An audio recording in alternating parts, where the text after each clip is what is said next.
Buen día, sean todos bienvenidos a ese tercer día de reflexiones en el marco del Sexto Foro Internacional de No Violencia, Resistencia al Patriarcado, Paz y Economías para la Vida. Recordemos que este es un evento organizado por el Grupo de Investigación en No Violencia, Paz y Desarrollo Humano del Programa de Trabajo Social de la Universidad del Quindío, también de la Universidad de Algoma en Canadá y de Pueblos en Camino.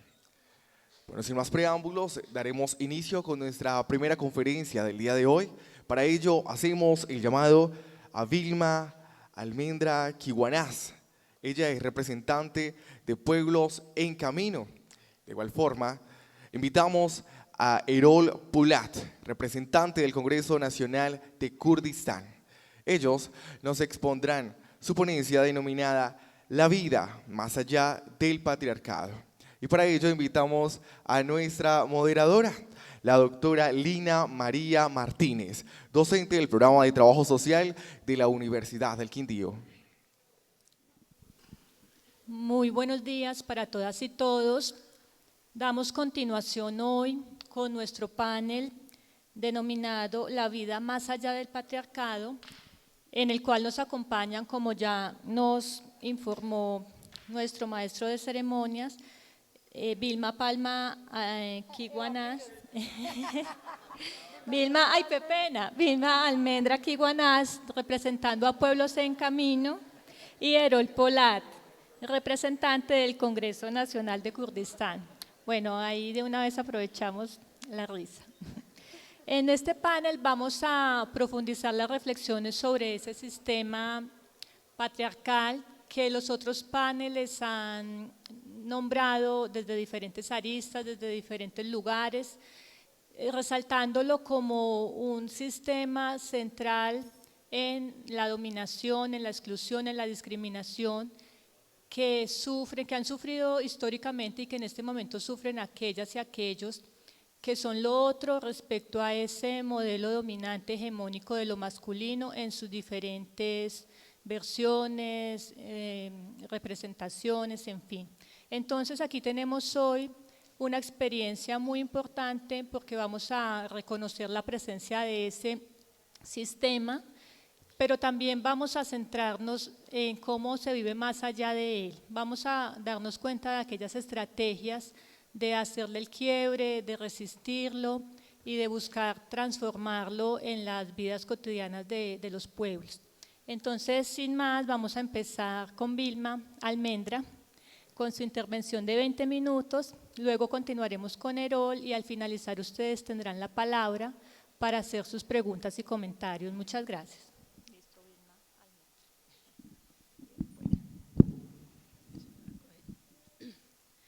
Buenos días a todas y a todos. Muchas gracias por venir, aunque veo que hoy ya estamos más poquitos, ¿no? El primer día estaba a rebasar el auditorio, hoy ya parece que la energía y la participación está un poquito menos, pero les agradecemos que a los que han estado todos los días, pues por venir, le agradecemos a toda la gente que ha venido de territorios lejanos, que han hecho un sacrificio impresionante por estar aquí, para escuchar, para sentir y para tejer palabra. Entonces quiero compartir como más unas reflexiones a partir de la experiencia que hemos tenido pues de vivir en el Cauca, de estar también por fuera del Cauca algún tiempo y de haber regresado a la casa, al territorio, y desde ahí pues quiero hacer como 3 reflexiones. Primero sobre lo que estamos viviendo, segundo sobre cómo nos atraviesa el patriarcado y todas las formas de opresión, y lo último sobre cómo es posible o cómo hemos logrado pervivir a pesar de que está el patriarcado, el colonialismo y la mafiosidad ahora, ¿no? Entonces, empezar por decir que para la gente que no es de lo que llaman Colombia, ¿no?, de este territorio, porque los que vivimos aquí sabemos, creo que bastante bien lo que nos está pasando. Estamos en un contexto de guerra contra los pueblos, contra los procesos, después de la llamada firma de paz, que más bien era una firma de un acuerdo, estamos bordeando, o no sé si ya desbordamos los 1000 asesinados y asesinadas en este territorio. Y a la mayoría que han asesinado justamente ha sido a quienes defienden el agua, defienden la tierra, defienden los bosques, defienden la vida, porque como ya se ha dicho aquí desde el inicio, Patricia Jojoa lo decía, ¿quién puede vivir sin agua? Entonces, estamos en un contexto en que no solamente están masacrando, no solamente están asesinando selectivamente, atentando, judicializando, desterrando, sino que también están capturando nuestros procesos y nuestras luchas, porque la violencia y la guerra no es solamente las balas de la manera como nos están masacrando en el territorio, sino también cuando nuestras agendas propias terminan sometidas a la agenda del Estado, cuando ya no tenemos la capacidad de reconocer nuestras agendas territoriales, lo que le duele a la madre tierra y a nosotras y a nosotros como hijos de ella, sino que solamente vemos la agenda gubernamental. Entonces, durante estos últimos años, a muchos procesos, al parecer, nos engañaron con la mentira de la paz. Nos dijeron que venía la paz, que se acababa la guerra, que con el posconflicto iba a venir muchísimo dinero para los territorios. Y en los territorios pusieron a la gente a correr, a hacer proyectos. Seguramente muchos escucharon hablar de los famosos PEDETs, ¿cierto? En las zonas indígenas particularmente, seguramente también los campesinos. En el norte del Cauca a la gente la tenían corriendo como loca y como locos, a las mujeres, a los jóvenes, proyectos para niños, ahorita que con la firma de la paz va a venir mucha plata. De hecho, Santos en la María dijo que los más beneficiados de la paz íbamos a ser los pueblos indígenas del Cauca, porque hemos sido unos de los más azotados por la guerra, y que iban a llegar 10 billones de pesos para el Cauca. Entonces, claro, todo el mundo corrió con los PEDETs. Me acuerdo que un compañero en Piojá dijo, yo voy a burlarme de la gente que está corriendo con los PEDETs. Y un día fui a una de las reuniones y me dijeron, pida lo que quiera. Y él dijo, les voy a pedir un aeropuerto. Dijo, no, nosotros aquí en Piojá necesitamos un aeropuerto. ¿Y saben cuál fue la reacción del funcionario público y del agente comunitario que hace de funcionario público? Póngalo, porque puede ser que nos lo aprueben.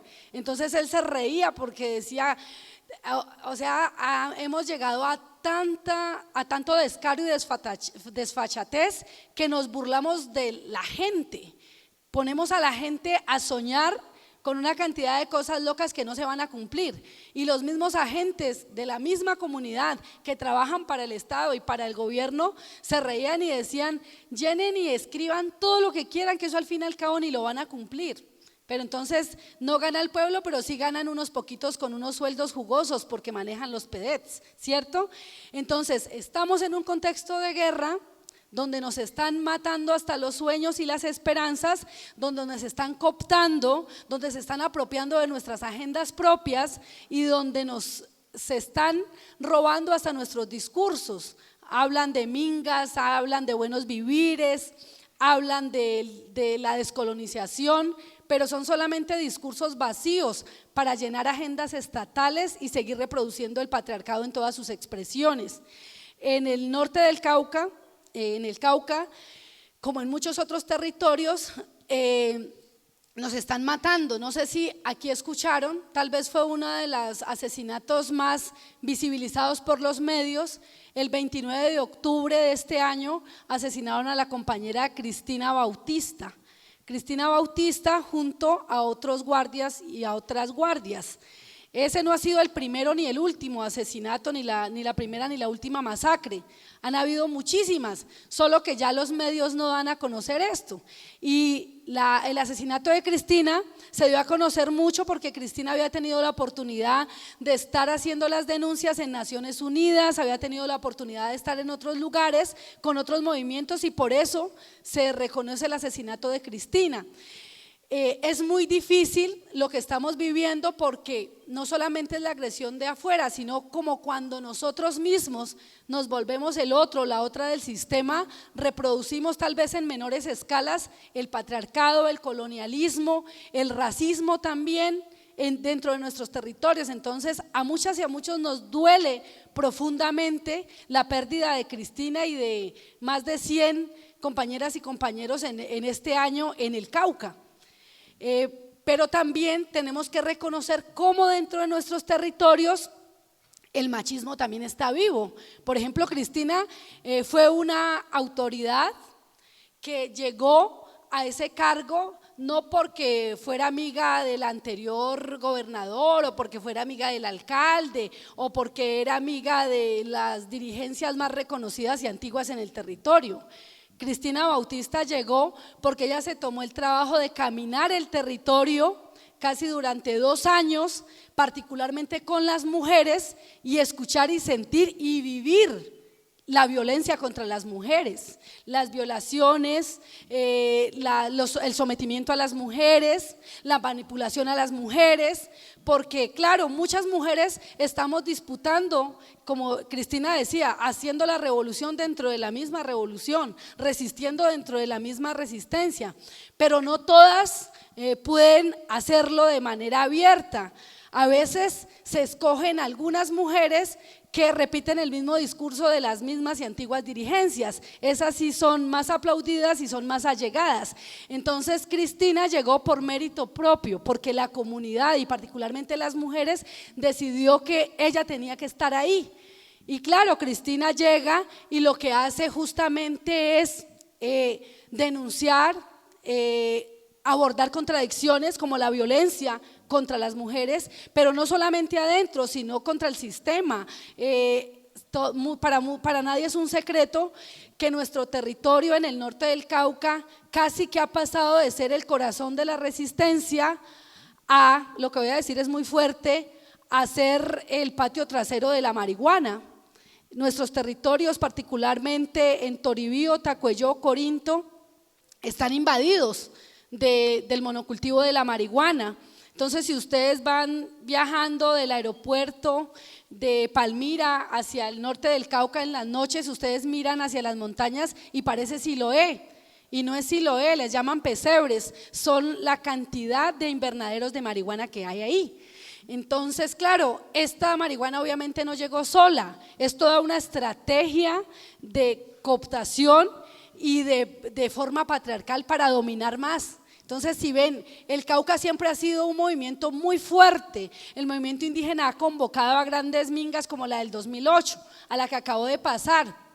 Entonces, viendo un movimiento tan fuerte, tan unificado y que hacen todos los mecanismos para romperlo y no habían podido, y siento que en este momento sí nos han roto, nos han fragmentado en muchas partes. Entonces, a través del monocultivo de la marihuana, no solamente ha llegado el dinero fácil y ha aumentado el consumo que va borrando identidades, sino que también se está corriendo mucha sangre en los territorios. Ya no se arreglan los problemas a través del cabildo o a través de las mayoras y los mayores, sino que hay armas y también nos estamos matando entre nosotros. Entonces es una estrategia mafiosa, estatal, gubernamental, con todos los actores armados, llámese disidencias, llámese FARC, llámese ELN, llámese EPL, llámese Pelusos, el cartel de Sinaloa, el cartel del Golfo, Águilas Negras, llámese como se llame, lo que buscan es controlar los territorios,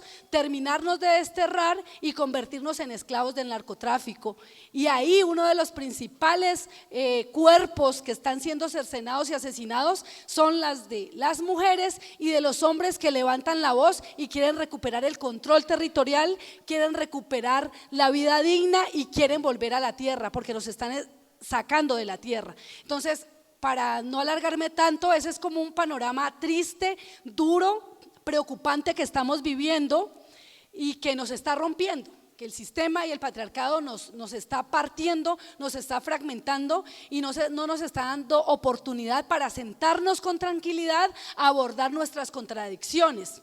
Entonces esa es una primera parte que quería nombrar.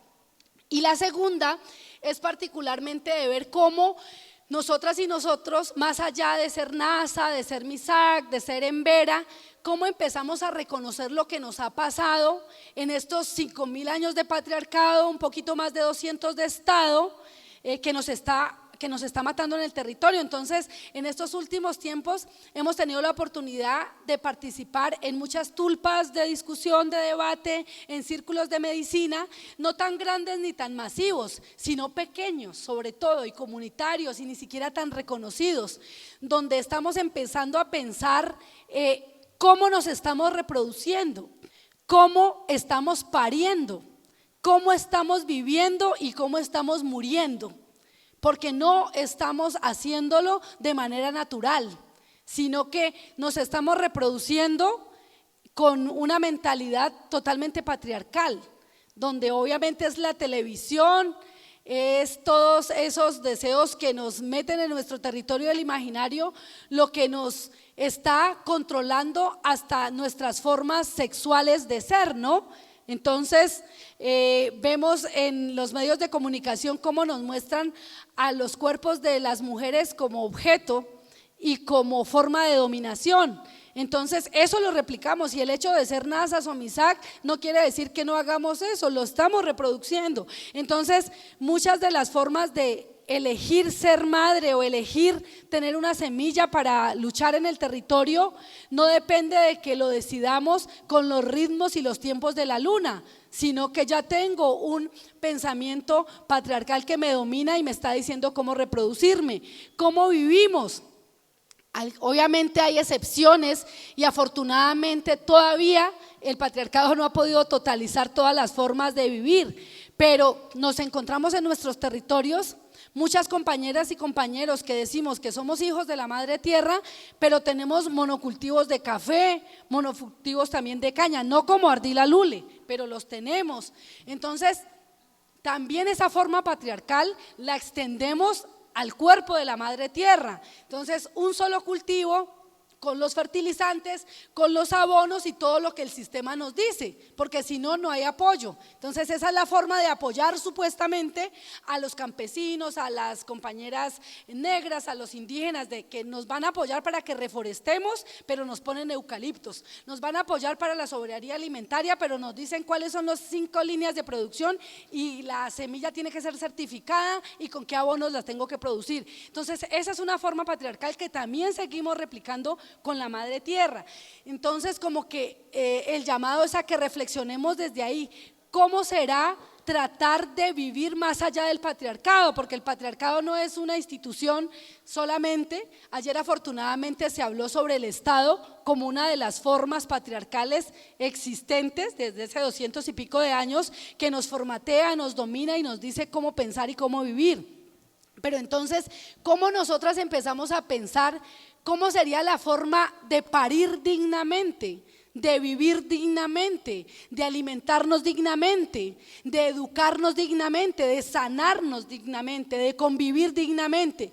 Y eso nos lo dice la memoria milenaria de nuestros pueblos, nos lo dice la memoria ancestral de las mujeres, nos lo dice todo ese bagaje histórico que aún se conserva en algunos territorios y que justamente es el que el patriarcado, el Estado, la colonia y el racismo quiere romper, llamándonos atrasados, llamándonos menores de edad, llamándonos seres incipientes, llamándonos seres sin alma, como la iglesia hasta 1886 lo hacía con nosotras y con nosotros como menores de edad, ¿no? Entonces, como que esa segunda parte sí.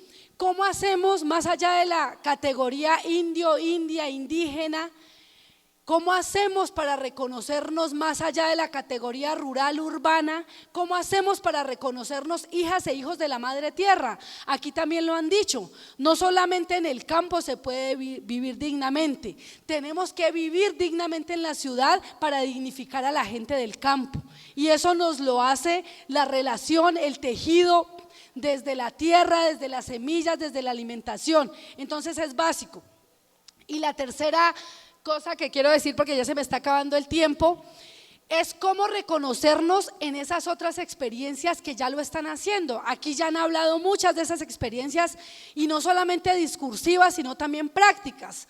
Una de las experiencias que de las muchas, la memoria de Patricia Jojoa. Nosotras tuvimos la oportunidad de estar en la finca donde ella vive y ver cómo los cerdos no se alimentan de concentrado, que vale más de 70.000 pesos y dura yo no sé para cuántas semanas, y nos trae todas las cargas de químicos que nos están envenenando. Las gallinas no se alimentan con maíz transgénico. Los curíes no se alimentan con nada que viene de nada certificado de ningún alimento, sino ver cómo el ecosistema tiene alimentación sana para todos los animales y para todos nosotros también. Entonces ver cómo también se empieza a despatriarcalizar la relación hombre-mujer. Cómo ver en esa finca que no es que la mujer, como nos han sometido a la mayoría de nuestras madres y abuelas, a la que está encerrada en la casa cocinando y atendiendo al macho porque es el que trae el sustento supuestamente a la casa, y la hembra está en la casa que no hace nada supuestamente. ¿Cómo se rompe esa categoría? ¿Cómo nosotras, hombres, mujeres, las identidades que queremos reivindicar, nos reconocemos en la necesidad de existir, de reexistir, de convivir y de tener relaciones otras colectivamente en una casa?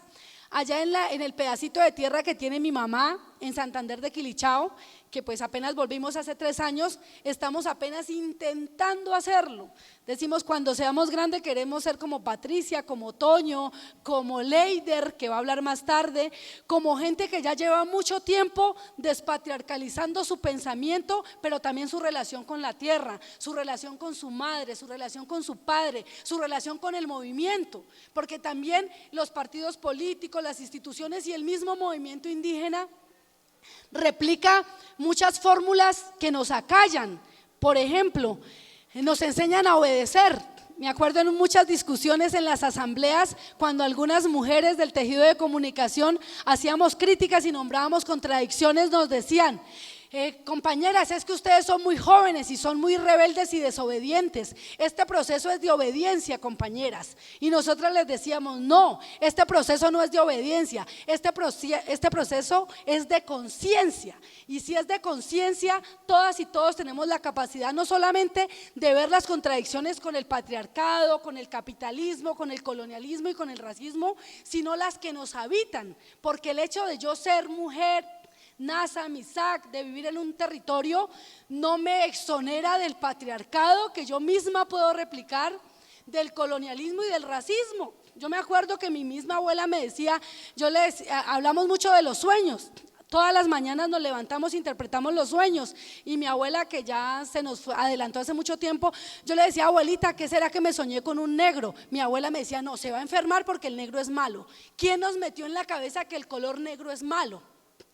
O sea, también somos racistas, a veces somos demasiado indigenistas y creemos que nosotros, por el hecho de pertenecer a un pueblo, Nasa, Misak, Embera, ya sabemos todo. Ya como somos, como que el certificado que nos da ser hijas e hijos de la tierra ya nos dice que estamos por encima de las demás y los demás, y no.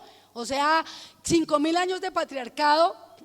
Somos un producto de este sistema colonial.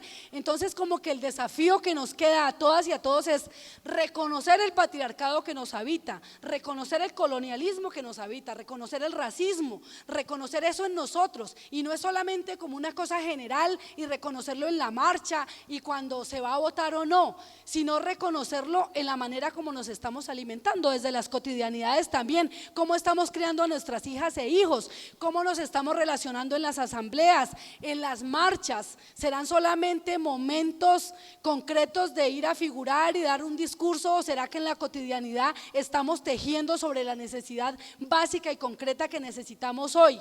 Entonces, como que ese es el llamado. Compañeras y compañeros, el patriarcado como sistema de hace 5.000 años no es solamente la dominación machista y el poder que ejerce el hombre sobre la mujer, sino también es el poder que las mujeres, a nombre del feminismo, a nombre de la libertad, ejercemos contra compañeras indígenas, campesinas y negras, porque las creemos inferiores a nosotras y a nosotros. Pai, pai.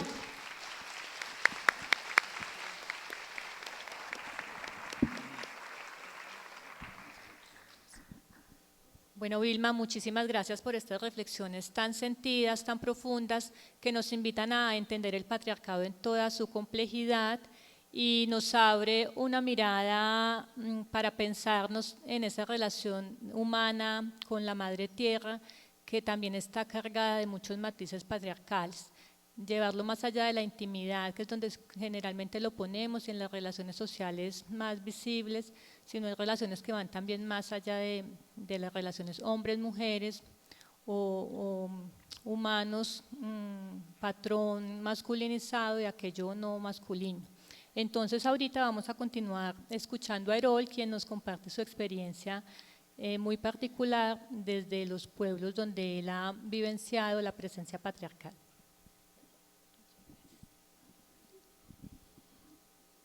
Bueno, buenas tardes, buenos días a todas y a todos. Bueno, yo voy a explicar en dos diferentes partes, una la historia, otra la vida cotidiana, ¿no? Cómo estamos luchando con el patriarcalismo.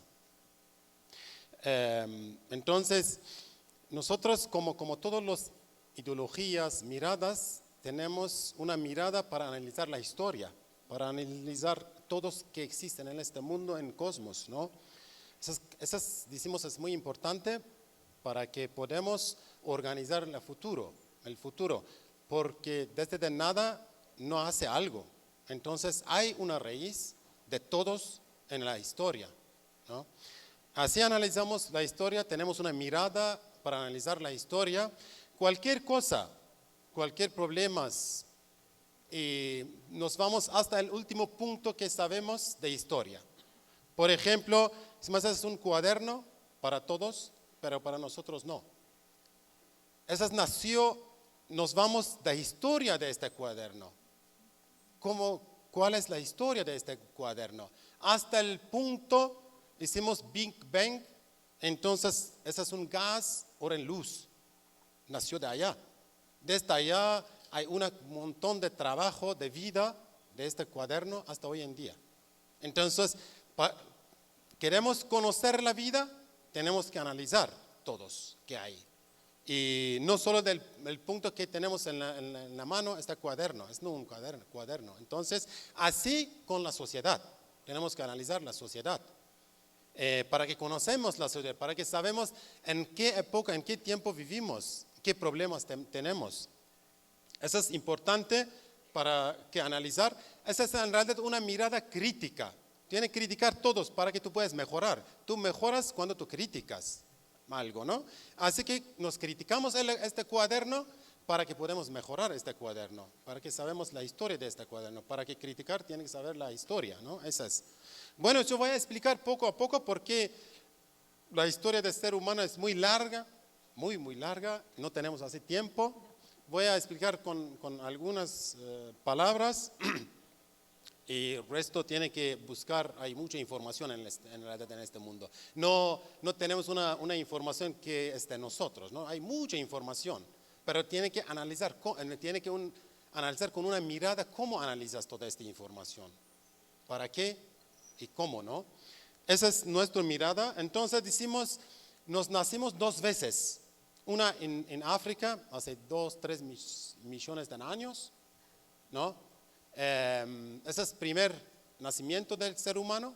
Segundo nacimiento es hace 10-15 mil años en Medio Oriente, en época de Neolítico. Nosotros analizamos así. Decimos, en época de Neolítico, hace 10 o 15 mil años, primera vez organizamos la vida. Organizamos o domesticamos animales, trabajamos con la tierra y vivimos en una comunidad, ¿no?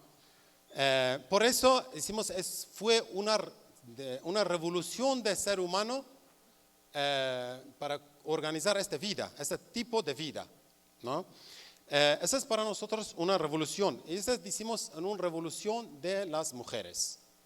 porque las mujeres organizan toda esta vida. Eso sabemos desde de las informaciones que tenemos de tabletas de Sumeria, de cosas arqueológicas y desde de nuestro idioma, ¿no? Por ejemplo, en el idioma kurdo hay 4 palabras que son importantes, muy importantes, que nacieron en esta época. Una es la vida, jian, y mujer, jin, viene de la vida. ¿Por qué? Porque las mujeres organizan la vida, la sociedad da nombre de las mujeres la vida, porque organizan la vida, ¿no? Entonces, viene de su trabajo de la vida. Los hombres se llaman mer y muerte se llama mri. Los hombres vienen de la muerte. ¿Por qué? Porque estamos cazadores, fuimos cazadores. No matar animales para que organizamos o apoyamos la familia. Entonces estamos cazadores, dan este nombre que de nuestro trabajo de esta época. Es cazadores. En realidad este sistema viene hasta hoy en día, ¿no? Esta es cosa de cazador. Entonces, decimos, las mujeres organizaron la vida, domesticaron todos los animales, plantas y 80% de nuestro idioma viene de las mujeres. Claro, hay apoyo de los hombres, pero las mujeres tenían que hablar con los niños, niñas, con los animales que domesticaron, con la tierra, ¿no? Así nacieron los idiomas, y idioma es un idioma más de la vida, de la naturaleza. Y los hombres, nosotros fuimos cazadores, entonces silencio. Tenemos que matar un animal y no hay necesidad de hablar. Tú no puedes hablar. Tu trabajo no deja eso, ¿no? Lo hablas, tú pierdes. Entonces, así sabemos allá, sí.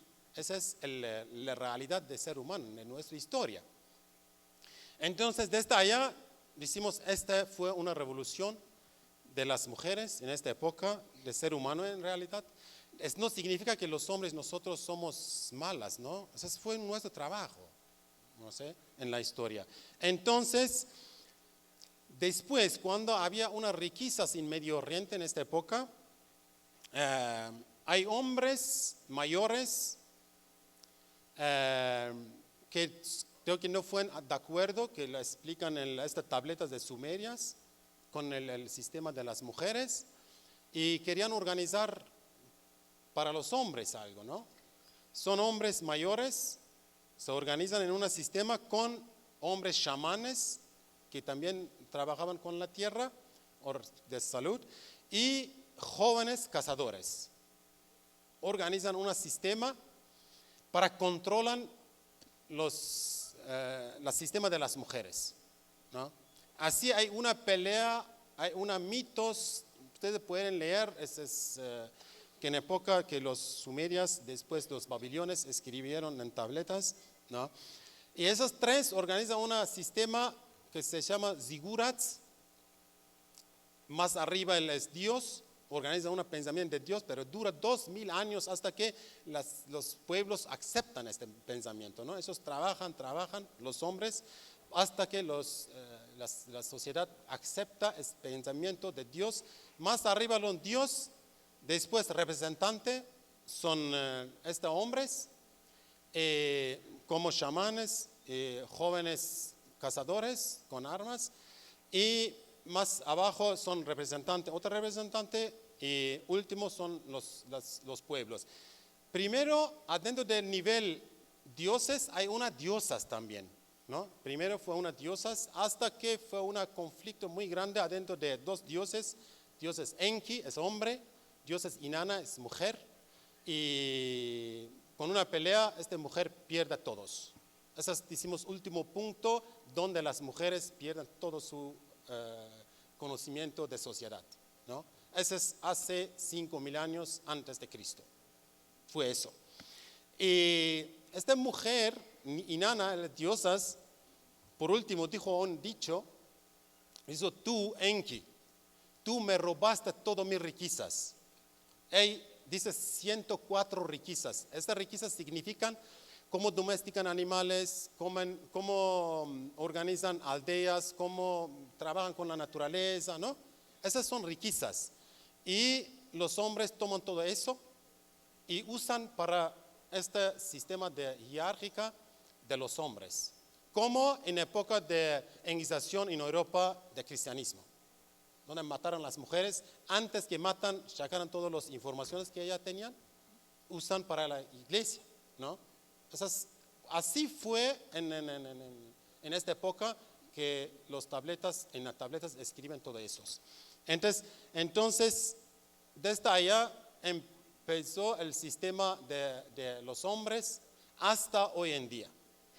Y desde allá, la esclavitud, bueno, las mujeres fueron, adentro de estas ziguratas, son imágenes que donde fueron mujeres que en la época del Neolítico, después cómo cambia la forma de las mujeres adentro de estas ziguras que fueron como prostitutas, ¿no? Prostitutas, dice prostituta. Sí, son mujeres usan para los hombres, para los dioses. Desde allá controlan las mujeres. Por eso en religión islam hay una cosa muy importante, es cómo para controlar las mujeres, ¿no? Hasta en realidad hoy en día. En la guerra donde Estados Islámicos atacan territorio kurdo, las mujeres toman las armas y luchan contra estos grupos, y estos grupos corrieron para que las mujeres no matan a ellos.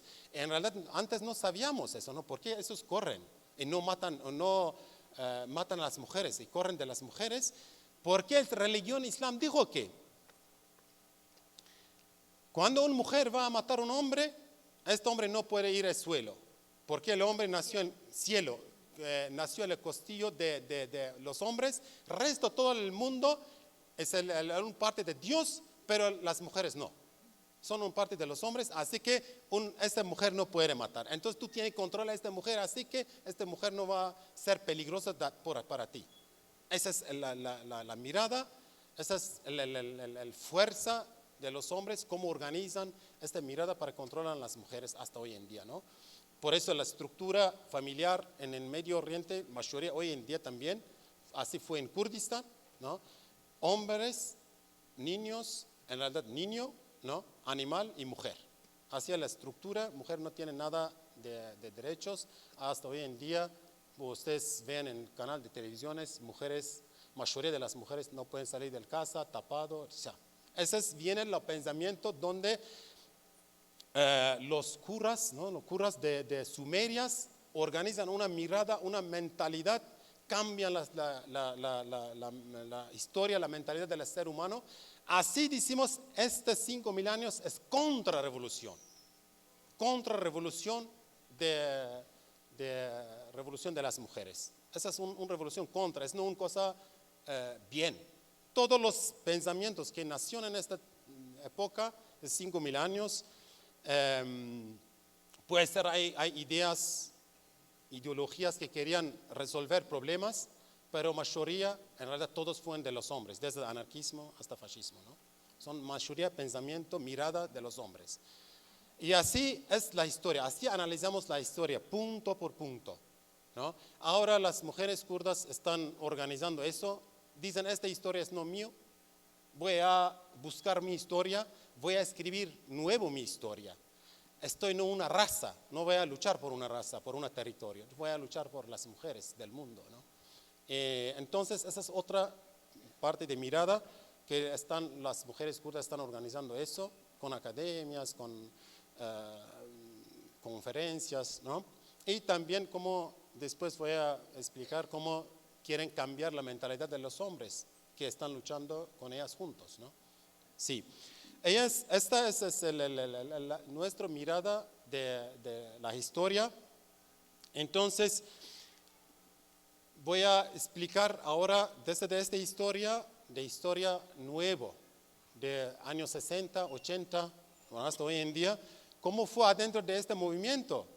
En realidad, años 60, 80, hasta 90, no sabíamos de esta historia. Bueno, analizamos la historia, pero desde 2000, 3000, mayoría en los 5.000 años, no, 500 años de época que decimos, nombramos el capitalismo. Es difícil para explicar en 5 minutos, porque creo que eso es más importante, de parte de importancia, que porque decimos, allá queremos cambiar la mentalidad de los hombres, de mí, ¿no? Esa es la lucha en realidad. Por eso nombramos revolución de las mujeres, o no de una clase, ¿no? Esta revolución es revolución de las mujeres y no de los hombres, o no de una clase, o no de nada. Entonces, en los años 60, 80 no sabíamos de esta historia, pero cuando los jóvenes kurdos que vivían en Turquía querían organizar también una revolución para Kurdistán, una revolución marxist-leninista, como cualquier partido de trabajadores, es un partido de trabajadores, y dicen vamos a organizar una Kurdistán socialista, democrática o comunista. Pero cuando llegaran a Kurdistán, dicen, hoy, no hay trabajadores en Kurdistán, como Marx analizó. No hay fábricas porque no hay ninguna producción. Los países que están ocupando territorios, entonces no dejan que haya una producción, no hay una clase, no definimos como clases. Entonces dicen, ¿qué problema hay? ¿Cómo podemos hablar con los pueblos? ¿Cómo podemos hacer la revolución sin esta clase? Así, hay 2 o 3 compañeras mujeres, porque la mayoría de las mujeres kurdas no fueron en una escuela y la universidad no existe en territorio kurdo, tiene que ir a Turquía, es no posible, y las familias no dejan que las mujeres aprendan o lean, porque las religiones no permiten eso. Entonces, hay pocas mujeres que se van para allá para estudiar, y esos son 2 que participan, dicen que bueno, puede ser, el clase de trabajadores no existe, o tiene problemas, pero la mitad del pueblo kurdo no existe, las mujeres no existen. Entonces quieren hacer una revolución, empezamos allá. Ese es un problema más grande que hay. Así empezaron a discutir adentro del movimiento qué problema tenemos.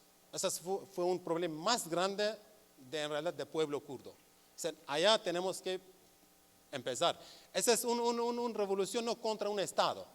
No Estado turco, árabes o persas. Es una revolución, o una lucha contra el pensamiento de los hombres que no analizan eso, no aceptan eso, ¿no?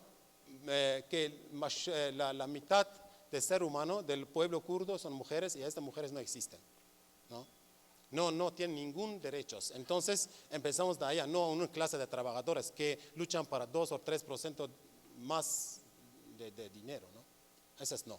Entonces, allá empieza la lucha que los hombres, los compañeros adentro de este movimiento, que son más marxistas que Marx, más leninistas que Lenin, pero por último, cuando hablan de las mujeres, dicen, revolución es muy importante, Estados son muy fuertes, OTAN, guerra, esto tiene muchas armas, y nosotros después de revolución, puede ser, vamos a discutir sobre esta cosa, y las mujeres no pueden luchar en la montaña. Bueno, el líder kurdo dijo, no, 5.000 años nosotros organizamos la vida, pero no pudimos resolver los problemas. Entonces, este es un problema más grande. Las mujeres tienen que aprender cómo luchan. Tienen que aprender, otra posibilidad no hay. Nosotros los hombres no resolvemos problemas. Hay mucha información, hay muchas ideas, ideologías, partidos, estados, todos, pero no funciona. Ya es el resultado que estamos luchando, ¿no? En todo el mundo, desde este continente, África, Asia, en todos lados, ¿no? Hay lucha. ¿Por qué hay lucha? Porque no resuelven las ideas que existen, no resuelven problemas. Porque hay un problema con la mirada, con el pensamiento. Entonces, allá empezamos a luchar. Por eso decimos la lucha de los movimientos kurdos, 80% es lucha interior, adentro de la sociedad kurdo. Y desde el año 80, 84 fueron muchas mujeres, mayoría son niñas de 10, de 12 años, porque no querían casar con los hombres, porque allá los padres se casan, una mujer o una niña con un hombre, puede ser ese hombre 60 años, no importa, esa niña es 9 años, tiene que casar, ¿no? Esa es.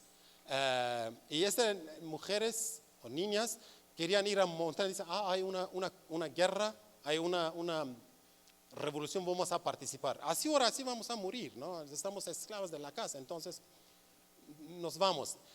Desde esta época cambia mucho adentro de la sociedad kurdo. Y más bien los padres y los hermanos mataron su hermana, su hija, para que no se van en montañas, para que no luchan, ¿no? Mataron un montón de niñas en esta época, en los años 80. Pero más bien no dejaron luchar. Porque dicen, tú tienes que controlar las mujeres no tienen que salir, no tienen que luchar.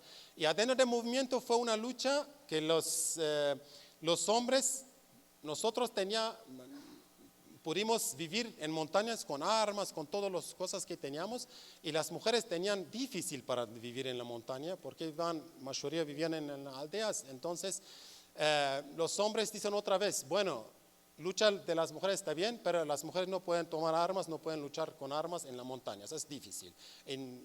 No vamos a luchar con las mujeres juntos, porque cuando hay un ataque tenemos que caminar y las mujeres no pueden. Entonces fue otro problema más grande que el líder kurdo, estas mujeres kurdas adentro del movimiento dicen, no, vamos a aprender así o ahora sí, tenemos que aprender. Y en esta época que algunas comandantes de este movimiento, que son luchadoras muy bien, pero no apoyaron a las mujeres, ¿no? Para que aprendan. Dicen, bueno, ustedes quieren luchar, allá es las montañas, allá es el enemigo, por favor, allá son armas, please, ¿no? Y las mujeres compañeras murieron que no sabían cómo luchan contra el enemigo, los soldados, fue difícil, murieron mucho, ¿no? Y después hasta que aprendieron cómo luchar con armas contra el enemigo. Así fueron las mujeres, casa por casa, cara por cara, hablan por la sociedad hasta que cambian la mentalidad de los hombres, de nosotros, que los hombres kurdos aceptan la lucha de las mujeres. Dicen, sí, esa es la lucha, esa sirve, podemos organizar la vida otra vez nuevo. Y desde allá nació los pensamientos, el sistema que hoy nombramos confederalismo democrático, femenina e ecológica. Y cambiamos la sociedad, como expliqué antes, ¿no? Hombres hasta mujer, el último. Ahora mujer, esa es la mirada de femenina, la mirada de las madres, de mujeres.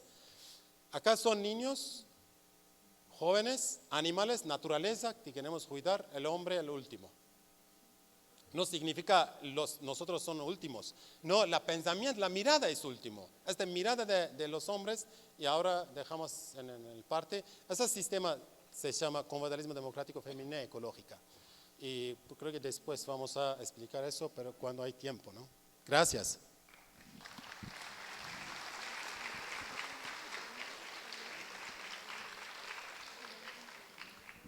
Bueno, sabemos que la intervención de Erol es sumamente importante para nosotros porque la mayoría no tenemos unos referentes cercanos a estas expresiones de patriarcado, de la coerción que se expresa literalmente y crudamente con estos pueblos y con las mujeres de estos pueblos.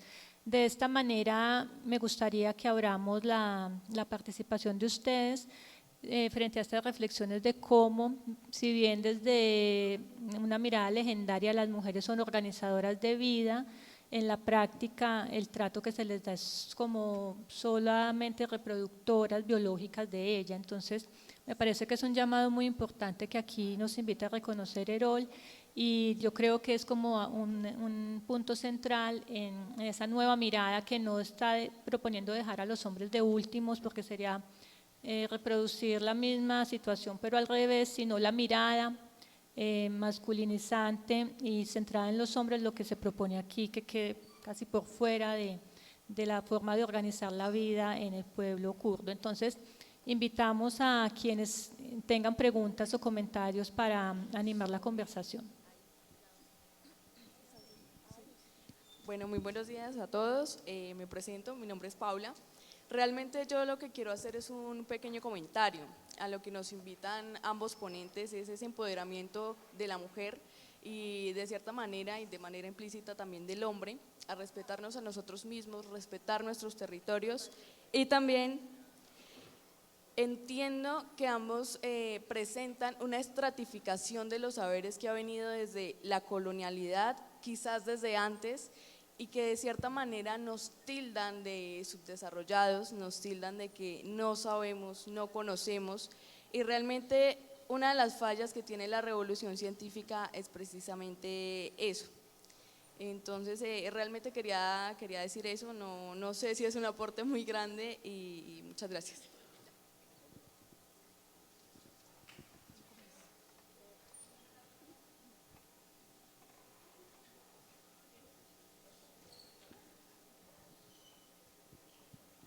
Sí, buenos días a todas y a todos. Para mí, como les decía ayer, es un orgullo estar aquí en este espacio porque yo sí creo que voy a ir más recargada de lo que pensaba a mi país. Y es cierto, ¿no? Lo que acabamos de escuchar, todo eso es cierto, pero creo que estamos en esa lucha.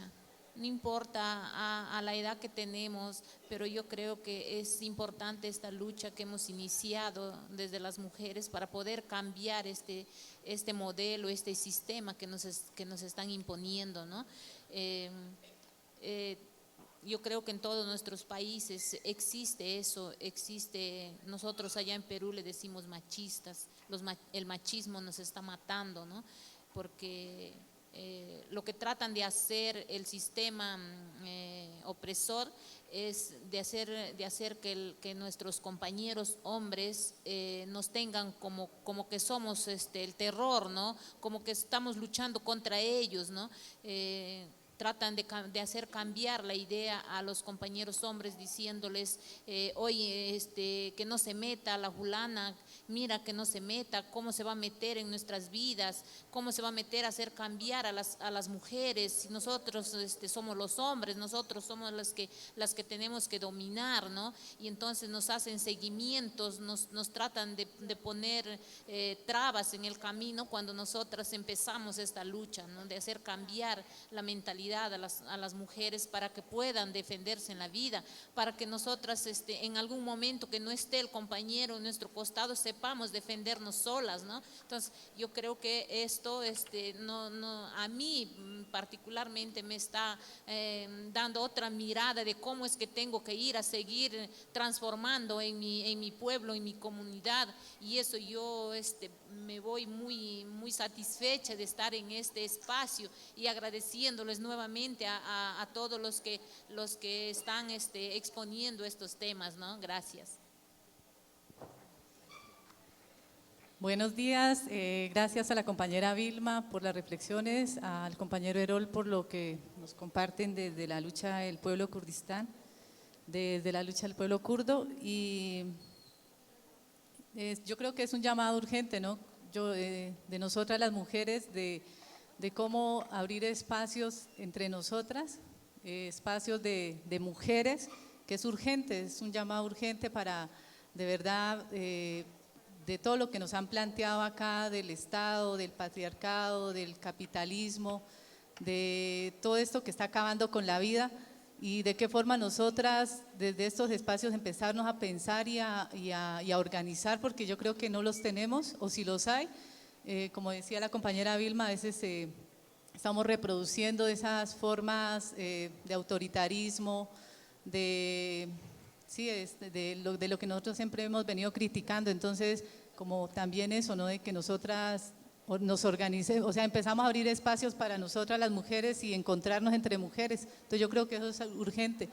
Y me gustaría que el compañero Erol nos explicara un poquitico más sobre esa forma que ustedes tienen allá de la crítica y autocrítica, que yo creo que es importante porque nosotros y nosotras acá en el territorio no lo vemos como mal, ¿no? Porque dicen, no, es que a ustedes les gusta hablar mal, siempre como de criticar mucho, pero a veces es como un grito que a veces hacemos porque no está funcionando, no nos sentimos incómodos con lo que está pasando.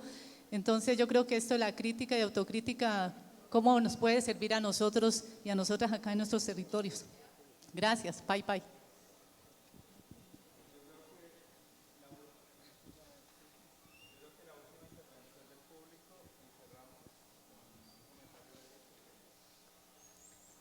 Sí, de nuevo muchísimas gracias porque siempre es muy enriquecedor. Y pensar que uno de los pueblos supuestamente más machistas, en donde la estructura religiosa como el Islam hace que la mujer se esconda de esa manera, nos invita a través de la historia, desde las tabletas o tablillas sumerias, a mirar cómo es posible convivir y compartir, no centrando al hombre como pilar fundamental de la existencia y la historia de la guerra, como bien lo dice Erol. No funcionó. Nos dimos cuenta de que en el momento en que el hombre asume esta estructura sobre plantas, animales, minerales y mujeres, que sería el amor, hemos llegado a un proceso insostenible de naturaleza, de guerras entre seres humanos, de discriminación. Entonces, me gustaría mucho más que se profundizara cómo realmente estos hombres se hacen parte y no se hacen competencia ni espiritual, ni social, ni política, sino que contribuyen a la transformación de esa comunidad en donde el pensamiento femenino vuelve y resurge en el cuidado a la vida. Muchas gracias. Yo quería decir algo, muchas gracias Erol y Vilma, siempre tan inspiradores y con esa fuerza en sus palabras. Yo creo que los hombres también tienen que reunirse y tienen que aprender a sentir. Me preocupa mucho que estemos reuniéndonos las mujeres como si solo las mujeres tuviéramos un problema. Los hombres tienen un profundo problema, no saben llorar, no saben sentir, y el patriarcado les ha cargado de un dolor inmenso que no tiene manera de comunicarse. Entonces, creo que hay que ayudarles a los hombres también a sentir, a manifestar ese sentimiento que duele tanto cuando los compañeros en las situaciones tan difíciles que vivimos nos piden ayuda y nos dicen: ¿cómo hacen ustedes para llorar? Que nosotros no podemos manifestar ese dolor y no tenemos lugar para manifestarlo. Entonces creo que esos grupos de mujeres que tanto nos han ayudado cuando nos reunimos a hablar de lo que sentimos, de lo que pensamos, pues se necesitan también esos grupos de hombres, porque realmente yo veo que los hombres sufren mucho por no tener manera, por no tener espacio para comunicar ese dolor, y eso se los ha hecho el patriarcado. Les ha impuesto unas maneras de ser que se ocultan a sí mismos. Y el que siente y el que manifiesta su sentimiento entonces es catalogado, clasificado, excluido. Yo sí creo que las mujeres tenemos que acompañar a los hombres en ese proceso, es decirles: compañeros, no pasa nada con llorar, y tenemos que involucrarlos en la cotidianidad. Es que esa cotidianidad es de todos. Esa cotidianidad no es de las mujeres, esa cotidianidad es de los hombres también. Involucrarnos en la cotidianidad, porque estamos tan ocupados en los asuntos estructurales que se nos olvida que la vida se construye desde la cotidianidad. Entonces, a mí me preocupa mucho siempre que hacemos los círculos de mujeres, siempre les pregunto: ¿y los círculos de los hombres? Por supuesto que no tienen menstruación, pero tienen que tener algo, yo no sé bien qué, pero alguna cosa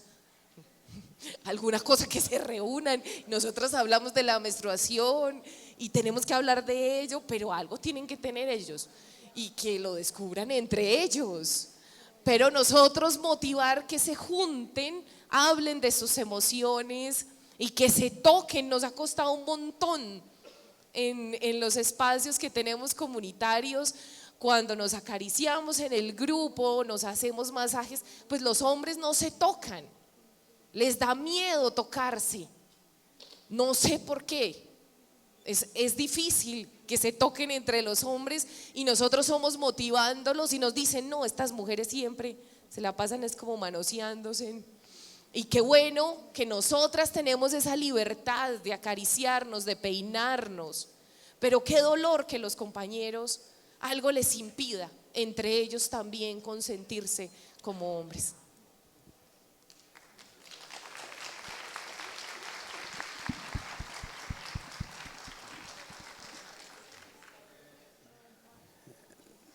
Disculpen lo que voy a decir, pero yo como hombre me siento que llevo 2 días que nos están dando garrote aquí.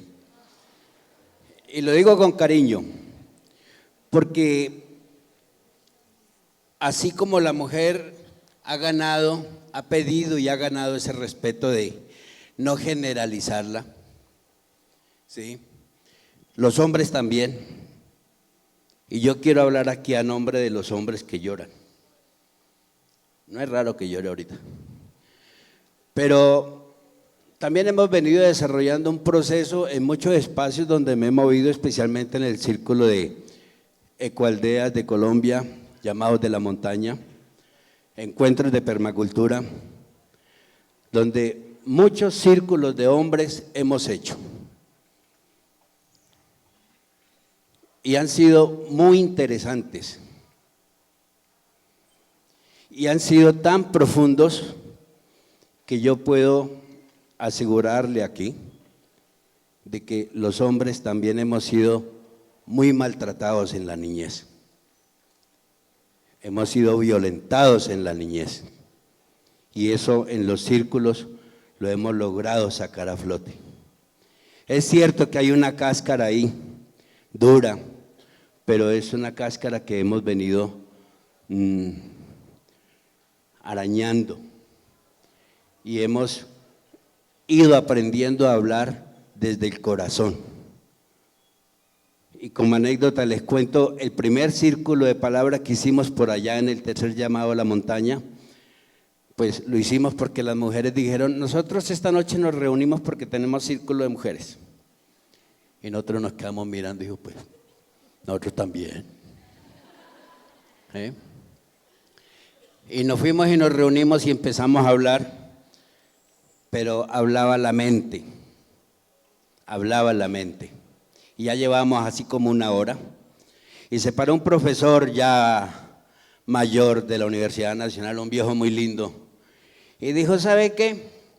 Dejemos de estar hablando pendejadas y todos nos vamos a parar y nos vamos a dar un pico donde queramos. Y fue un rompimiento de hielo tenaz, fuerte para todos, y después de eso nos sentamos a hablar. Y hemos venido aprendiendo a hablar desde el corazón, porque no es fácil, pero es bonito. Entonces yo quería decir eso, decir, no generalicen más, ¿sí? Porque evidentemente, así como ha habido este cambio en la mujer en los últimos tiempos, pues en los hombres también, ¿sí?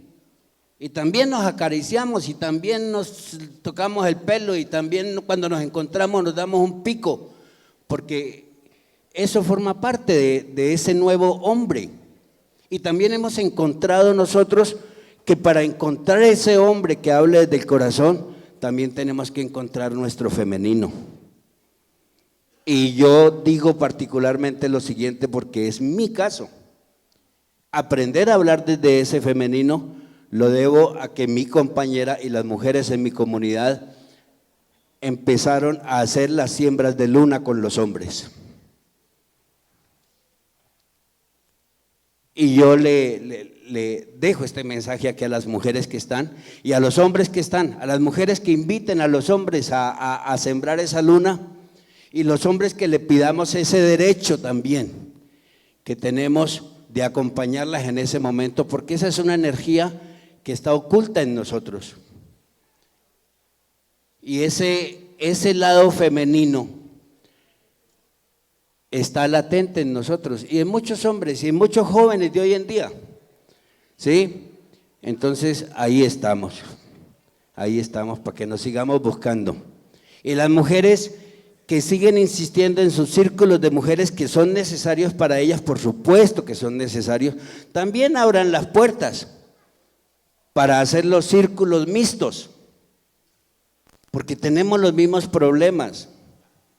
Algunos intentos hemos hecho nosotros de círculos mixtos y han sido una bellezura, ¿sí? Y eso forma parte de romper ese esquema del hombre del pasado, así como la mujer ha roto el esquema de la mujer del pasado, de la mujer solo esto, pues los hombres también estamos rompiendo ese esquema del hombre del pasado. Y no podemos seguir hablando del hombre del presente como si fuera el hombre del pasado. Gracias.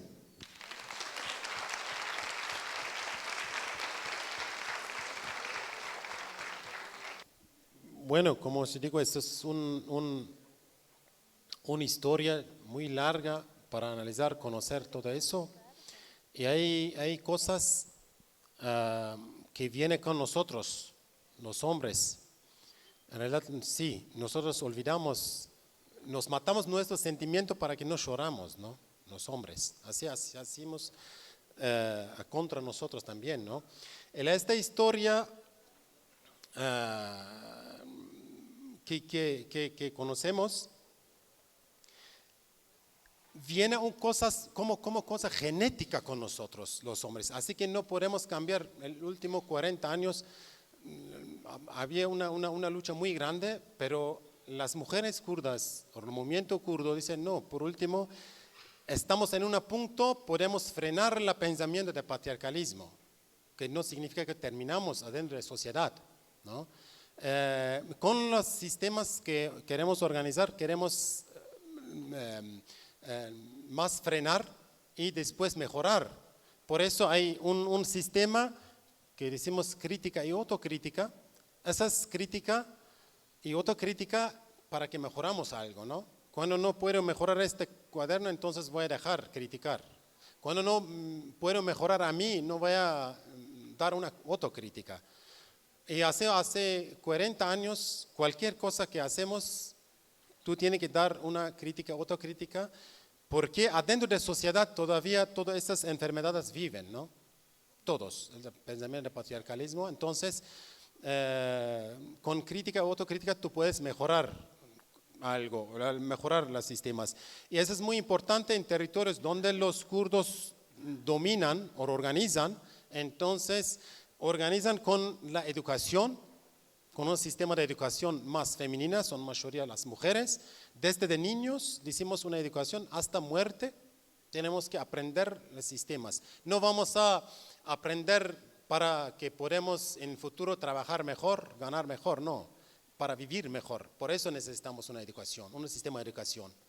Desde de niños, muy chiquitos, hasta que vamos a morir, el día que vamos a morir. Tenemos que aprender y mejorar, hasta que mejoramos todos estos sistemas. Y otra es de salud, también viene de las mujeres, que es muy importante, creo que.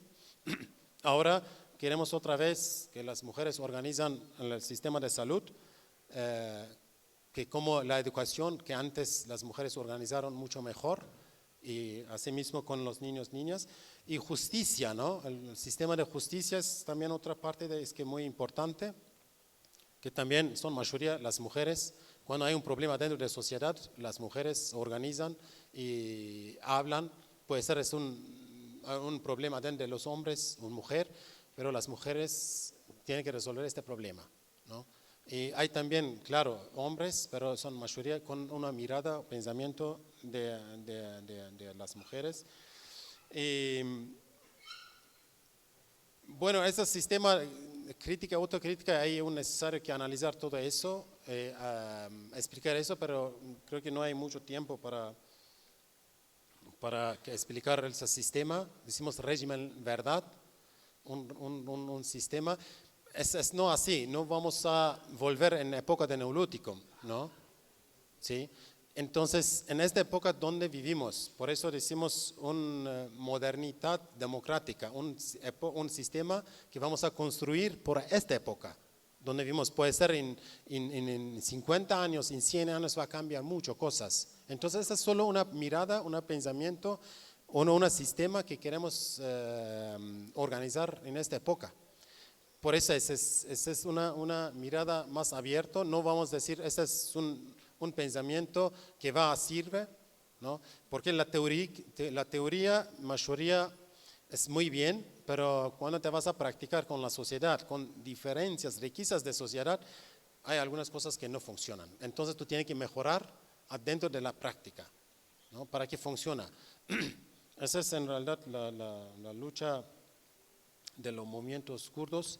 Y nosotros los hombres, bueno, las mujeres kurdas en último 30, 40 años aprendieron, dicen, no, así no podemos cambiar la mentalidad, es difícil.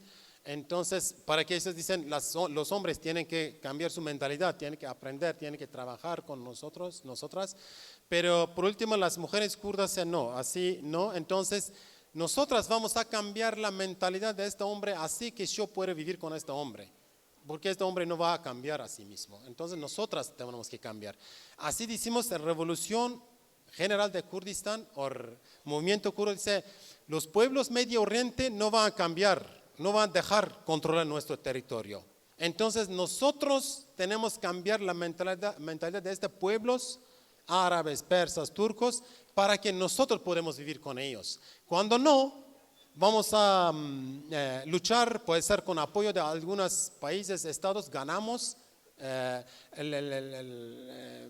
nuestro territorio, pero cuando otros pueblos ganan otra vez, tienen otra fuerza, van a atacar otra vez. Así que tenemos que cambiar la mentalidad para que no ocupan, no dominan adentro de, así mismo, de su territorio y nuestro territorio. Esa es solo una mirada de este movimiento y creo que no hay más tiempo. Gracias.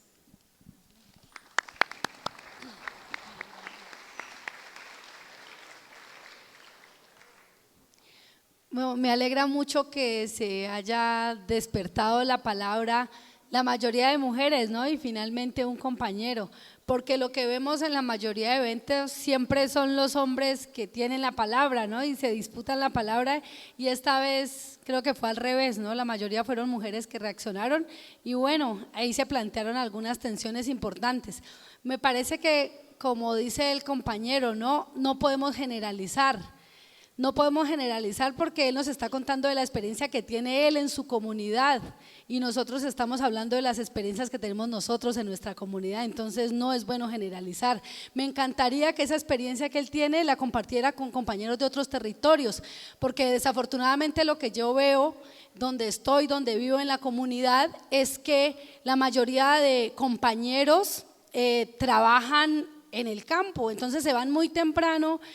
Están todo el día trabajando en el campo, llegan a las 5 o 6 de la tarde, llegan a que los atienda la compañera y ellos no se pueden mojar y ellos no pueden abrir la nevera, entonces como la compañera no está haciendo nada, tiene que atenderlos y ya están muy cansados, no tienen tiempo para hablar y se van a ver televisión.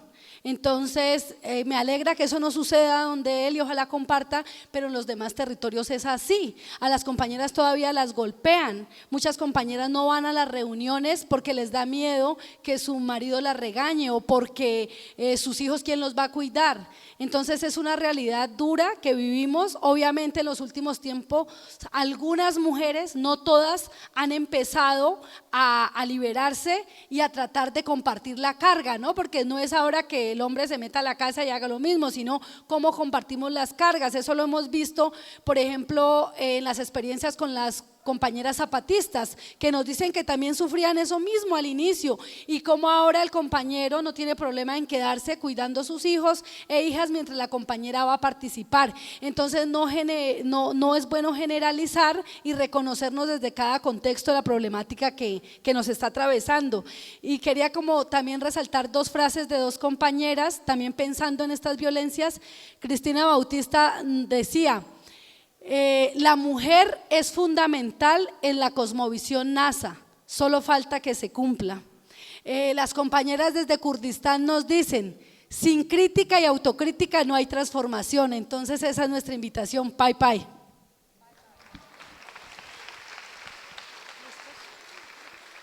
Bueno, muchas gracias a Erol y a Vilma y continuamos entonces con el siguiente panel. Gracias.